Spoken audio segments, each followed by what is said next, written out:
Hey, hello! This is Professor Game, where we interview successful practitioners of games, gamification, and game thinking who bring us the best of their experiences to get ideas, insights, and inspiration to help us in the process of getting students to learn what we teach.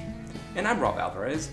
I work at IE Business School Publishing, where we create interactive and engaging learning materials. We wanted to start with a blast, and who better than Chou, who is an author and international keynote speaker and lecturer on gamification. He's the original creator of the gamification framework Octalysis, founder of the Octalysis group, and the author of Actionable Gamification. In 2003, he became one of the earliest pioneers in gamification. In 2015, Yukai was rated number one amongst the Gamification Gurus Power 100 by Rise, and also awarded Gamification Guru of the Year award for both 2014 and 2015 by the World Gamification Congress. He has helped a variety of companies, from seed-stage startups to Fortune 500 companies. His work has been featured in Forbes, The Wall Street Journal, The World Journal, Business Insider, PBS, and many more. So Yukai, are you ready to engage? I am completely ready to engage. That's amazing. So Yukai, let's get started. The first question I'd like to make is, what does a regular day with Yukai look like? Well, there's no real regular day for me. Every day is different because sometimes I work on client projects and it's a lot of design work. Sometimes I travel a lot, probably a third or of my time I'm traveling, a lot of time overseas to Europe, India, Asia, different places, and they're all different. A lot of times I'm filming videos or writing my book, so it kind of just varies. So I kind of switch between writing to designing to speaking, probably a lot of those three, and then interacting with my audience, I guess, and phone calls and meetings.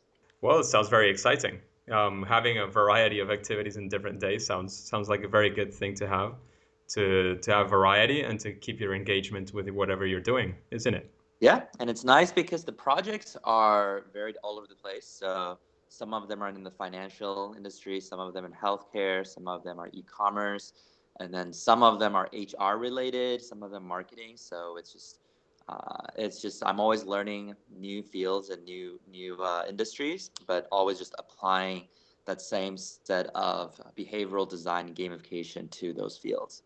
That's great. So Yukai, the next thing we wanted to get into, as we all know, you're a guru in gamification. You've had some great experiences. You've done some great stuff. However, I'm sure, as anybody in the audience, that there has also been some downs, some difficult moments. And I wanted you to take us to a moment in time where you had the story where you felt was the worst application of gamification that you've ever faced. You don't have to name any companies. You don't have to name any specific projects. Just tell us that story. Okay, well, it looks like we're starting with the big bang, starting with the biggest failures, right? Okay, That's it. so I think a lot of times the worst application comes out into actually the implementation of a project and also the bureaucracy. Because usually I talk about, as long as you can define a desired behavior, we can use gamification and thinking to improve that desired behavior. That's The it. so the things that we can't help are getting people to do things that they don't know how to do, like fly a plane across the ocean if they don't know how to fly a plane, or if it's purely technical, like doing solving facial recognition problems with technology. Now, given the motivation set of challenges, the frustrating things are just designing something that works really, really well, but then when it goes through the bureaucracy of a company and it comes out, it just doesn't end up being so great. So I guess like you said, I won't name names, but I was working with a very large e-commerce company, one that I'm pretty sure everyone in the audience has heard about before. And Okay. the goal is to drive certain good behavior and decrease certain bad behaviors. So I spent a lot of time designing through a lot of these intrinsic core drives. I added epic meaning and calling to the recommendations. There's a lot of those intricacies between the triggers, the feedback mechanics, the rewards, and the win states. I'm telling the clients, look, it has to be this A and then B and then wait 4 seconds and then the C. And then the client, and this happens somewhat regularly. The client is very impatient, so they're like, yeah, I get it. Okay, what's next? No. You have to do A and then B and then C. They're like, oh yeah, totally. And then when an action, and first of all, it took about 2 years for something to come out, which was a pain to wait for. But when it came out, it was something completely. It's not even ABC. It's like WGY or something, and it's just completely obliterated everything I did. It has some of the resemblance. Like I can pick out. Oh, I think that's something that's related to my design, and that's something related to my design. But it was just a totally different monster. And then I said, hey, how come it's so different? They're like, no, I think it's the same thing. It's what you design. It's exactly what Yukai did, or not Yes, really. and so it's just a very frustrating experience, and this happens a lot, right? It's just a lot of times the engagements and the subtleties I often talk about in a game. Sometimes you have clones, right? One game copied another game, and somehow the clone is just a massive failure, or sometimes the clone is a huge success compared to the original, right? And it's these, and they all have points, they all have badges, they all have quests, they all have this leveling up tree. So what makes the successful game successful? That is a very subtle detail that I realize that most people don't understand, and it changes a lot. Very much. So shifting now, instead of going to the worst moment, and that was a great story that you gave us. I would like you to tell us a story of when you faced a great challenge and, of course, solved it successfully using gamification. Okay. So I think one interesting challenge is gamifying the learning of forex trading. So this is currency trading, buying, investing in the U.S. dollar or the Japanese yuan. And so we were brought in by a client in Australia to turn that into a fun gamified experience. And this, you can understand anything in finance usually Wow. feels dull and boring.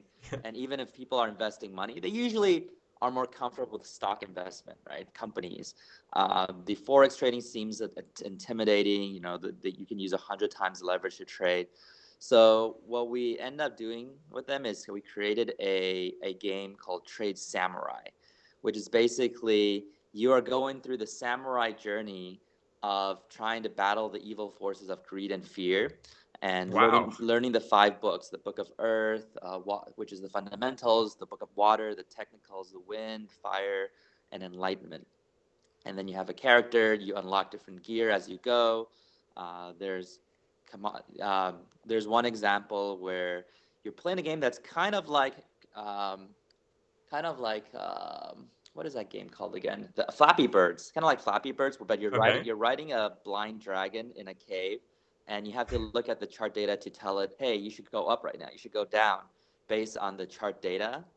And if you do it wrong, then he hits his head, and it's like, oh no, the dragon hit his head. So this is a design that we actually just launched in Australia. We launched the first version of it, and the data looks amazing. It's actually so the whole goal of the whole app is, at the end of the day, you want them to go from not knowing anything about forex to actually want to do live trading with real money. So Wow. actually, what we've seen is that 50% of the users Bang. actually 50% of users actually finish the game and put in their emails saying, I want to learn more towards live trading. So it's like Wow. amazing like stat.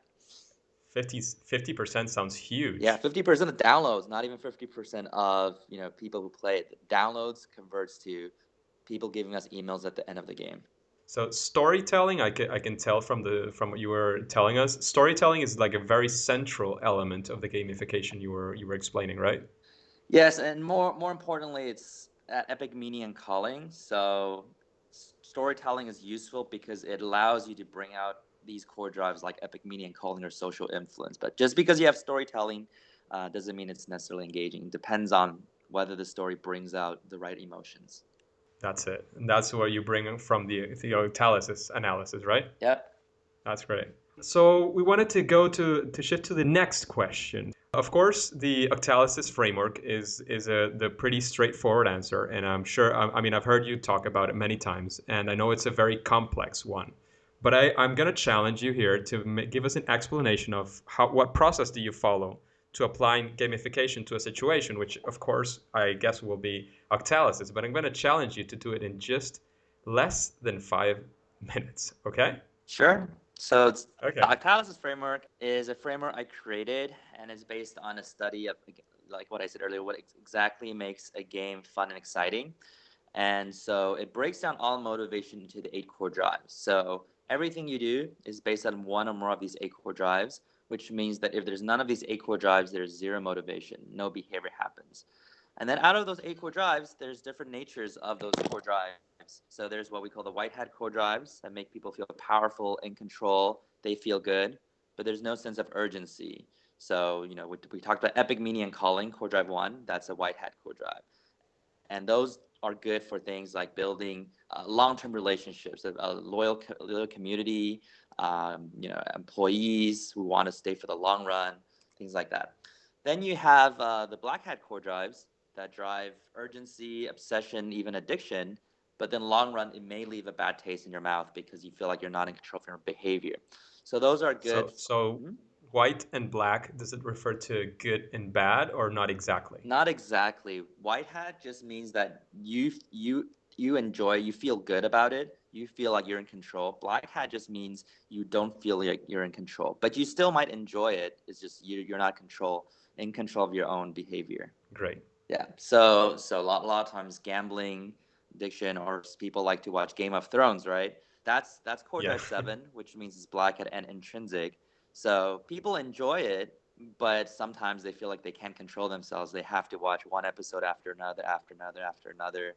And so that's a black hat intrinsic core drive 7. Maybe especially with gambling, that's when many people associate like gamification with some negative aspects, and it's not necessarily that way. I mean, gamification, as I understand it, and I'm sure you'll agree with me, it's a tool, and tools can be used very well for great things, like a hammer. A hammer can be used to build a house and to help build a house, or they can be used to bang somebody's head. I mean, if you use it right, it can bring great results. However, if you use it wrong, you can do it for the wrong things, right?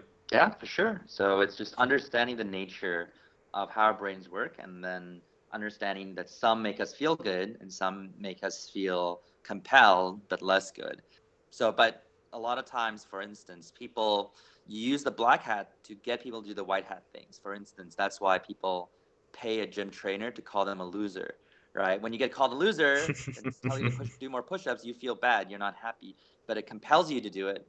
And then afterwards, you actually feel accomplished, right? That's white hat again, which means and then you thank them. Thank you for being so strict on me, right? And so it's a balance. And black hat again, it's good for short-term transactions like getting people to donate money to your cause.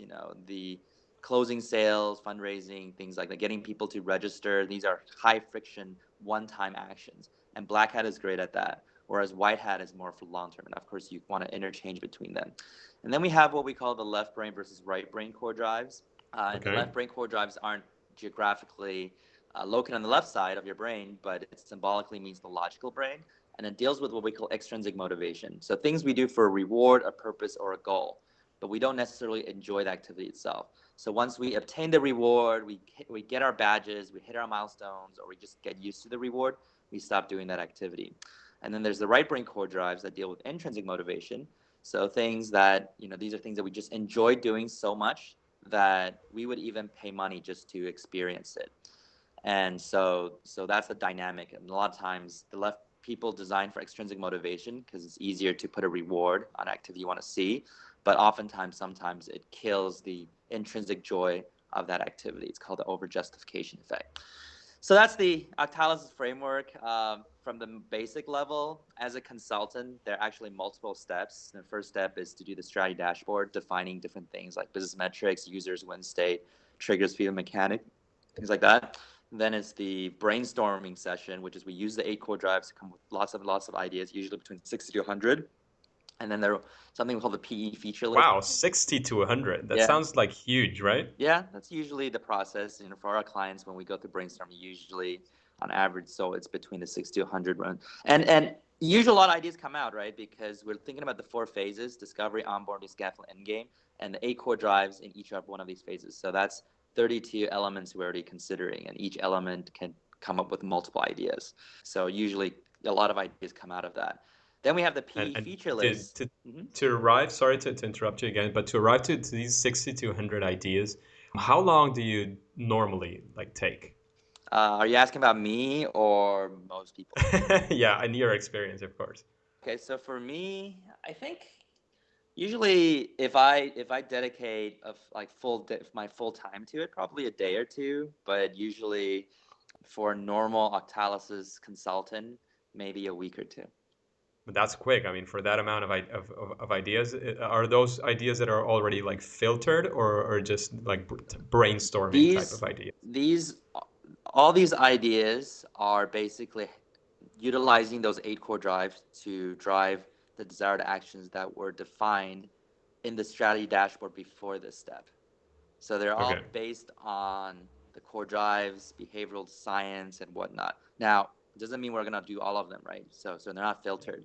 The next exactly. step, the PE feature list, which stands for power and ease, filters that down. So we look at the power, how effective each feature is, and we look at the ease, which is how easy it is to implement it, and then we combine those scores to come up with a much smaller list of what to do.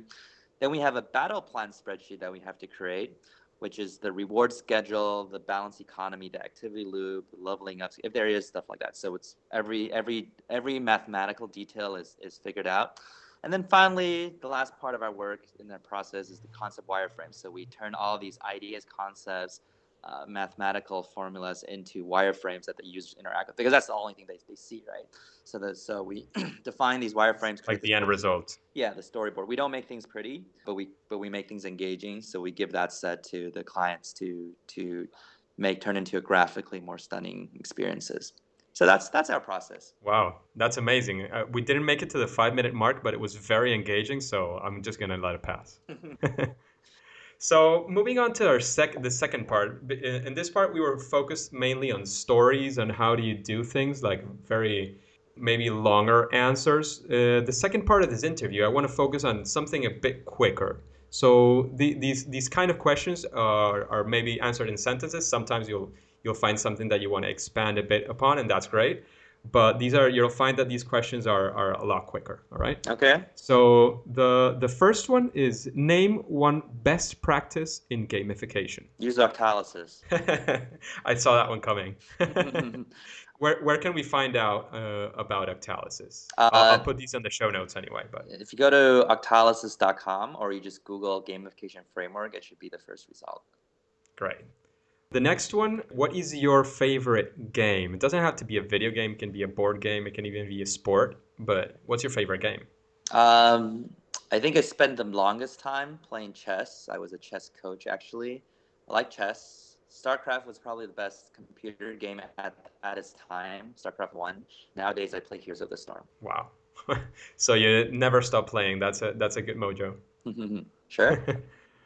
After having Yukai Chou, it's hard to get somebody as great. But the next question is, who would you like to have interviewed in Professor Game? I do really much enjoy Jane McGonigal's work, her books, and her speaking. So if you can get her on, that'd be great. And also a friend of Michael Wu from Lithium is Yeah, he talks a lot of great content about gamification as well as big data. So he's a good guy too. great. Those are two very good recommendations. If you can help us get a handle on them, it would be great after we finish the recording. We can talk about that. Sure. What book would you recommend to our listeners apart from, of course, actionable gamification? Okay, so there's a few books. So I like a lot of some of the core psychological books, like Robert Cialdini's Influence, Daniel Pink's Drive, Daniel Kahneman's Thinking Fast and Slow. I think in terms of gameful design, I think the Reality is Broken by Jay McGonigal is probably still one of the canon pieces, especially the first half. Yeah, so there's a That's great. big Those are collection. great recommendations. Great recommendations. The next one is something that I've gotten from our engagers, our audience, and they're asking very much about how to get into the world of gamification as a be a gamification consultant, how to bring gamification to their own companies. So, what would you advise, or how would you recommend them to get started in the gamification industry? I think a few steps. One, read as much as possible. Start writing about it too on your blogs. Build a personal brand. But I think the most effective way is find someone that you already respect that's who's already doing really well in this space. Reach out to them, and then show that you're very eager and you have a good work ethics and ability to help them out. So the thing is, like, for instance, someone like me, my company, we have more clients than we can handle. So I have to turn down a lot, and I'm trying to train people fast enough to handle this, but it takes time, and time takes a lot of my time too. But we're always lacking good people. But it's just, if a person shows up, they say they want to try to help up, they want to be a trainee, and they seem smart. Sometimes we give them, but like my managing director, Yoris Bierda, that's what he did a few years ago, and now he's leading a company that runs gamification. A few others, everyone on my team did that, and I'm sure there's lots of other gamification practitioners where if you reach out, and again, they get a lot of people reach out to them, so you really need to prove. And sometimes they try a few people who reach out and they turn out to be flaky or unreliable. So you really have to prove that, hey, look, you're willing to go the extra mile. You're really passionate. You can do a lot. And then if they feel like you can actually save them some time in exchange of them helping you, giving you more opportunities and giving you some mentorship, that probably works out. So it sounds like the industry of gamification is in a very sweet spot in that sense, right? That you actually have more people reaching out to you in the sense of clients than you can actually handle. So, I it, I'm not sure if you would say it's the industry itself, because okay, I think it's at any industry. I know I'm very blessed in the way that I've achieved a pretty premier brand name in the industry, and I think if you are known as the absolutely. top in any industry, you'll get a good amount of business. I think for the average person who goes around saying he's a gamification consultant, it's probably still harder. Well, Yeah, much harder makes in sense. general. Yeah, So but I guess that applies. Like, I mean, if you just come out of the woods and say, "Look, I'm a whatever consultant," and you don't have a either a brand or something, some experience to back that up, I mean, it's pretty tough to just say, "I am a whatever consultant." yes, one trend that I noticed is that a few years ago, it was just sexy to talk about gamification. People love to talk about it, but companies are still hesitant to approve budgets. Nowadays, it's not sexy to talk about gamification, so you don't see about it as much on TechCrunch or Mashable, things like that. But actually, there's a lot more companies approving budgets for it, because usually they need a term to be thrown around for years before they feel comfortable doing something with it. So there's actually more business opportunities. It's just less hypey. Yeah, that's it. Fully agree. And this is the last like actual question, and it's a random question. We've curated it before arriving here, but it's one of the questions that has been sent out by the audience. So I'm gonna read you a short text. So the idea is that you help this person or give us a quick thought process on how would you approach this issue using gamification. All right. Sure, that can be fast. Okay, of course, it's just a quick thought process. It's not the 60 ideas that that you get in a couple of days. This is just a quick thing. Sure. So, this person says, I am a marketing professor, and the objective is to engage my students into learning how to create a marketing plan. I normally do a regular class explaining the steps for the creation of the marketing plan, and then I send them as a homework for the end of the period to create a marketing plan for a product or service of the company they work for today or last worked in. The audience are the MBA, these are MBA students. Currently, they are pretty disengaged in the class, and they feel that the subject gets too theoretical, and they have problems with creating the plan by themselves, since of course, as he can see every time, they are not fully engaged with the topic. So how do you think he can use gamification to help them learn better? Okay. So, in all challenges, especially these quickies, we think through the eight core drives, right? Applying the eight core drives. So the question is, right now, what is the motivation for these MBAs to sit through the class and do the desired behavior? And right now, it's probably a lot of it's loss and avoidance. Oh, they don't want to flunk the class. They don't want to fail, so they do it.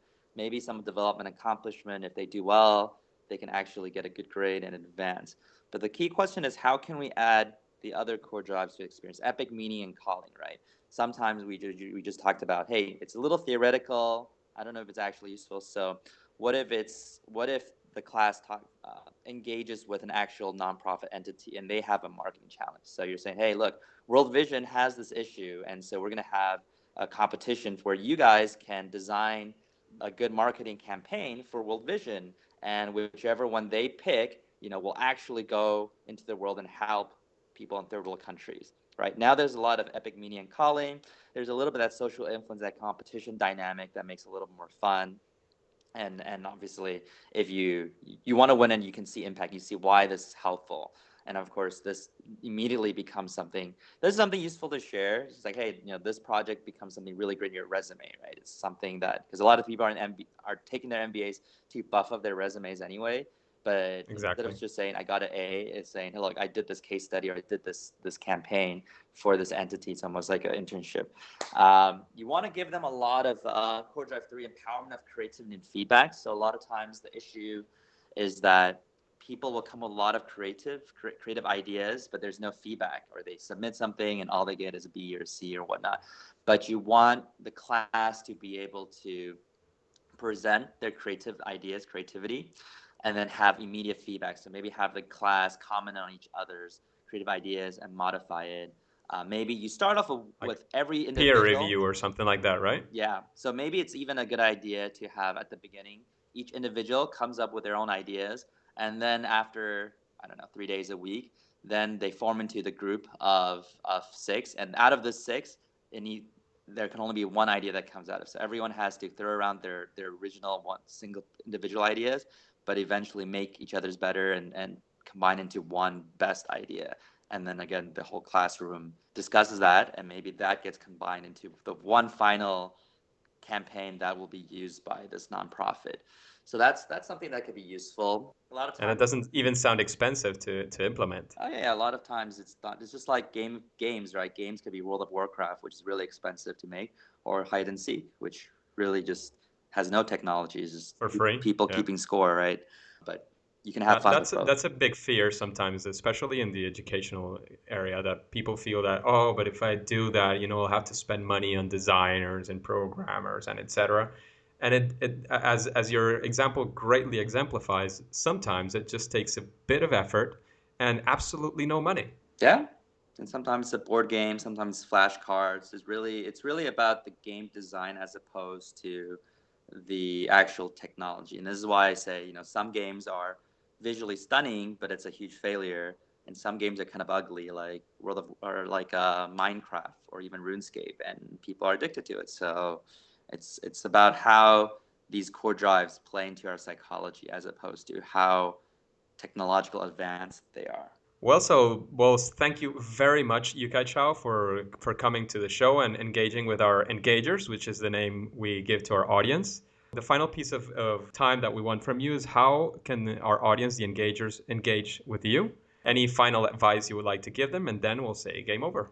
Yeah, okay. So you can write me anytime at yukai@yukaichou.com. You could find me on Twitter, which is @yukaichou. Very non-creative names, or very straightforward. My name, yeah, pretty straightforward. Final advice. I think the final advice is going to be pretty cliche, which is, if you really are passionate about something, you really believe in it, just stick to it, right? I was lucky in the sense that at the beginning, I just really liked gamification, and it was not an industry, there was no business opportunity, but I believed in how games were powerful and how, if you use it correctly, you can make positive change. And then, I've got people laughed at me, whatnot, but over the years, it really became something important, and I was one of the first people to start doing this. So if you stick to it enough, you're passionate about it, you keep doing it, you can become the best at it. Nowadays I see people jumping out into the industry because they see a money opportunity, but they clearly aren't passionate about games. They aren't passionate about game design. They're just trying to make a quick buck, and you can tell from their work it's just not as quality. So if you're passionate about it, you can create the best work. And at the end of the day, success is really simple. Just 2 things, right? Do the best work and be known for it, right? If you get those 2 down, then you're successful. That's absolutely it. Yep. Well, thank you very much, Yukai, and we'll catch you once again. We'll see you over the social media, and we'll see you next time. Sounds great. Thank you. Talk to you later. Bye. Hey, Engagers. Thank you for listening to Professor Game Podcast. If you want more interviews with incredible guests like Yukai Chou and lots of awesomeness from Professor Game, then take a minute to subscribe and rate this podcast on iTunes. You can find a direct link on professorgame.com/iTunes. Hey, if you like the show and want a free gift, then subscribe, give us a 5-star rating and a positive review on iTunes, and then send a screenshot where we show this to professor@professorgame.com with review gift in the subject line, and we'll send it to you. Before you click continue for your next mission, would you like to know how Scott Reinke is solving dropouts of at-risk students at Ball State University using gamification? Well, then go ahead and listen to the next episode of Professor Game. It's already available. See you there.